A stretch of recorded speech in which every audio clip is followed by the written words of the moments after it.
Здравейте, отвръх е Тополска баба. Там има ограда, но все пак ние сме на върха, т.е. аз. От тук се вижда и на север Тетевенския Балкан и Етрополския. И натам вече към Ботевград. По-назад е Ботевград, по-скоро Правеца там някъде. Тук е доста стръмно от север, както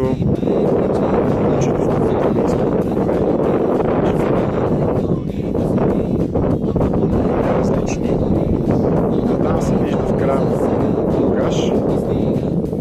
А там е Софийско поле напред. Софийско поле с Витоша, леко заоблачено, по-скоро в Мараня. Виждат се надолу няколкото подбалкански котловини, като Камарска, Саранци, тук е Мирково и Буново и Мирково, а там се вижда хвостохранилището на елаците мед или на някоя друга Dundee Precious Metals или някакви такива мини. А там е Тетевенска баба и Марагидия. Миналата година бяхме. И това е на юг.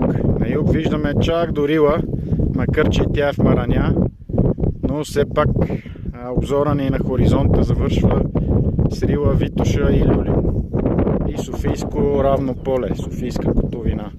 Това са така наречените подбалкански котловини. Тук е Мирково и след това е Златишка, Златишко-Пирдопска. А натам е вече изток, източна Стара планина. Прекрасно е, деня е топъл, има прохладен ветрец, който освежава. Тревичката още е зелена, има и ягодки.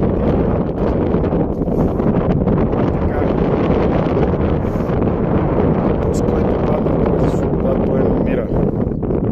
Христо Ботев.